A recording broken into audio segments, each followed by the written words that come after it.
Welcome to the Whiskey Vault. I'm Daniel. I am Rex. So violent. Well, it really didn't work out either. So much rage. It all fell on the floor. I was trying to do like the pull from underneath the. You ever tried to do that? I have. Yeah? Not great. Oh. Yeah. I kind of really Did not turn out well. I suddenly lost all interest in recording this episode. Just want to. You want to hear the story? Yeah. Try to pull the glass out. I want to hear the story after you have poured this whiskey. Okay, so the story is not that great. Okay.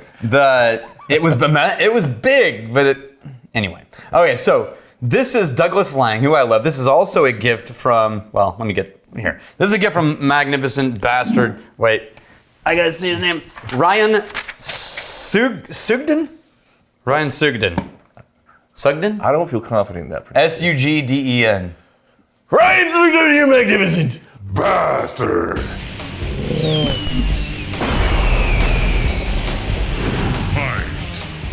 you like that? I started with an S. I started with an S, and it was like Just sort of meandered, yeah. So this is Douglas Lang, who I'm a huge fan of independent bottling. Douglas Lang. Are you a huge fan of very, very light colored whiskey? Well, I am when it's 15-year-old Longmorn. 15 years on that? 15-year-old Longmorn.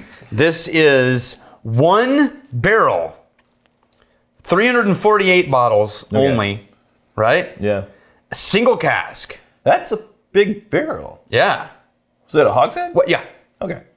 And no coloring, right? Because what I want to compare it to, why not drink Longmorn? Right. Is Longmorn released their own 15-year-old at one point. Oh! And it's not a single barrel. So, for the handful of people... Look at that color. Yeah, good lord. Right? The handful of people that don't know, Longmorn is one of Daniel's favorite whiskeys. Yeah, so It's not smoky. Ryan knows the way to my heart. Oh.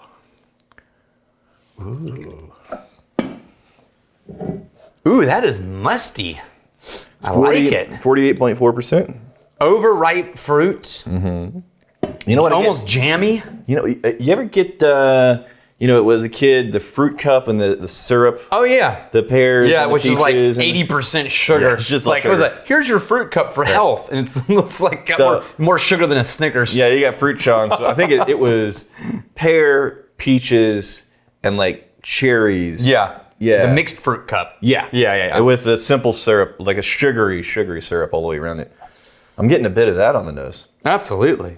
And a bit of a, like just a bready cookie with like not a shortbread. You know what it is? It's one of those Madeline cookies that you can get at they look like a clam shell. And you can get them at Costco in a bin in a whole plastic tub. You can get them at Starbucks in like a 2-pack. And they're called Madelines. Are they really crispy and crunchy? No, they're soft and bready, closer to shortbread, but not as dry as shortbread. No, I don't know that. No, you absolutely have had these. Look. Clamshell? Yeah. Look. And then the maltiness is there's the malty sweetness. Those. Yeah, I usually get the things that are better than that. No, they're great. I've seen those before. They're very like butter and sweet. Yeah, they're okay. They're tasty. I'm getting that nose. You wouldn't know. Because I get the better ones.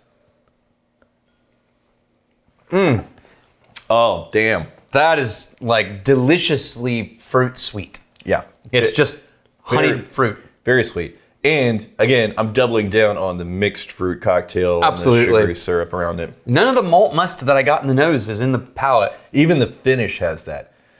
Very syrupy. Yeah. Syrupy. And the maltiness. Here's the thing, you gotta be strapped in for a sweet whiskey. The only thing that isn't dominantly sweet is the malty layer, but even that doesn't get too funky. It doesn't get overly unsweet. I'm getting an aftertaste of another kind of fruit though. Is it by the foot? No, those were good though. Roll up fruit. Something with a peel, right? Like maybe an apple, but also maybe a pear would be too dry. Maybe an apricot?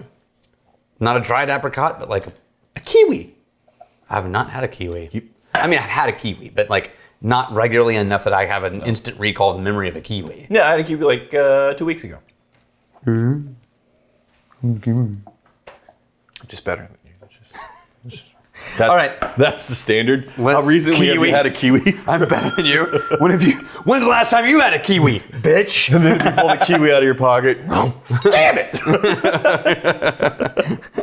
All right. This is what Longmorn did when they released their own 15-year-old. Okay. As opposed to a single barrel pick. Any theories as to the difference in color, Mr. Whittington? Yeah, probably. They've added coloring. Probably.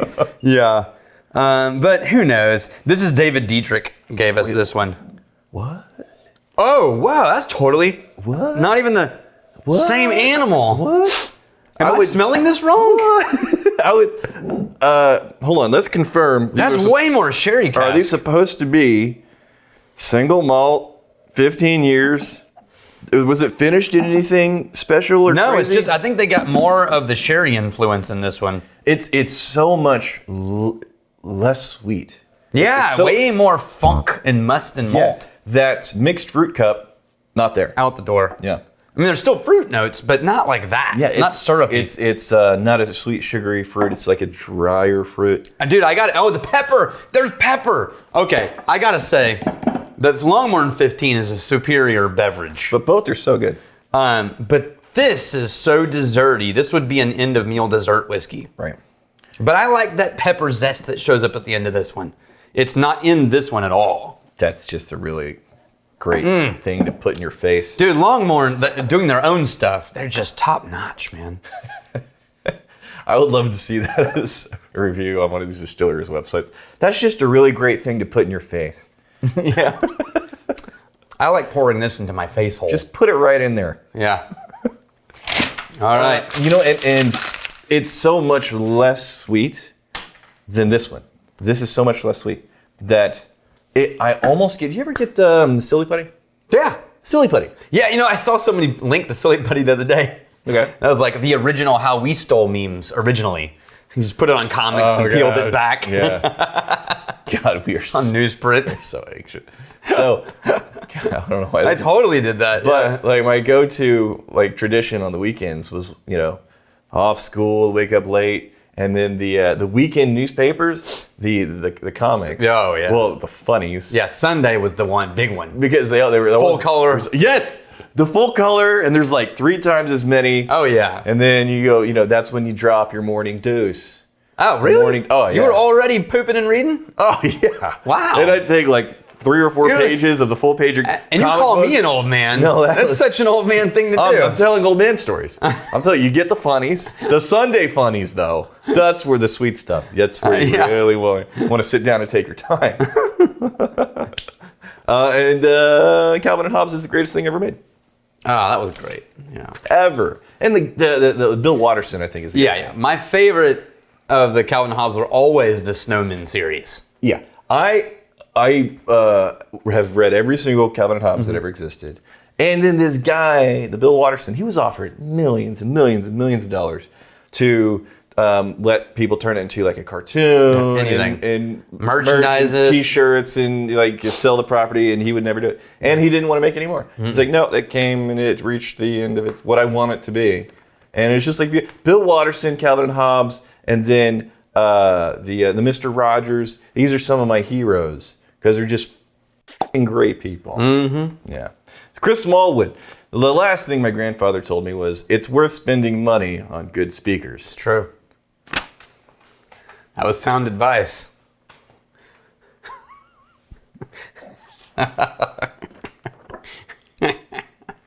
Matthew Norris. What are people's experiences with Octomore? I understand the ppm, the Peats per million. Yeah, Peat part per million. Peat Phenol part per parts per million. Is much higher than that of other Islas, but is the smoky peatiness comparable to a Lafroig Ardbeg in taste, or is it a different beast altogether? It is a different beast. We get asked this a lot. So it's a different beast for me, but it's because... Depends on the Octomore too. Yeah, but it's also because the smoke gets so densely rich. Yeah. It transitions back around the curve from smoke into like protein meat. Meaty notes. The Octomore smokiness is the one that's ever gone so intensely peaty that it became a funky cheese. Yeah, or bacon or a meat like the outside of a brisket. See, I've gotten charred fig. I've gotten meaty bits from other Islas. Like Not the same level, Lafroig and You know what's interesting? yeah, Chrissy Martin, yeah, his bourbon, a little dab of bourbon, Yeah. and badass bourbon woman, yeah. doesn't like scotch. Okay. Really, just not normally a fan. Every once in a while, finds something she can stomach, but Yeah. not a big fan. She loves Octomore, Huh. right? Yeah. A bourbon snob, Yeah. bourbon fanatic, Yeah. loves Octomore though, because it goes so far through the door of something else. Yeah. It stops just being a malty, smoky whiskey for her. I would say if somebody's already a smoky whiskey, like an Isla, Campbelltown type of fan, Octomore is definitely worth trying. I think it's a different animal. Yeah. But here's the thing: as if Isla is a puma, then Octomore is a tiger. They're both mammals. They're both big cats, but it's a different take on it for sure. There's recognizable differences. The trick is finding a freaking Octomore. Yeah. And they're usually very expensive. Also, the different levels of the Octomore. It's like 11.1 and then Yeah. whatever. Every release is one time and done. So the differences in those you can't really discount because Yeah. they can be It's 30% by our math. dramatic even within the Octomore series. Yeah. And then also getting down to this, the PPM. I've been wanting to do an episode on the Whiskey Trip channel for the longest time because, in my opinion, the PPM is worthless. Yeah. It is worthless once you understand You the can cuts, distill out the PPM. how you make cuts in a distillation and where those smoky notes are coming from. We could And do a you whole episode. And you're measuring the PPM before In the malt. Yes, before Right. that ever happens. Like, wait a minute, you can measure the PPM, get a mile high number, but then in your cuts, you don't ever go low enough to get any of that. Yeah. So it's worthless. Yeah. Anyways, Yeah. Yeah. here's the finest stealing you drink. If you fight me, fight for a friend. You steal, may you steal your liver sorry. And if you drink, may you drink with us. It's bottle Lord? No! Why? Damn it. Oh, it's Patrick! Patrick. Oh, Patrick. Bottle Lord. He's not adorable. Why do you say it like he's adorable? Oh, Patrick.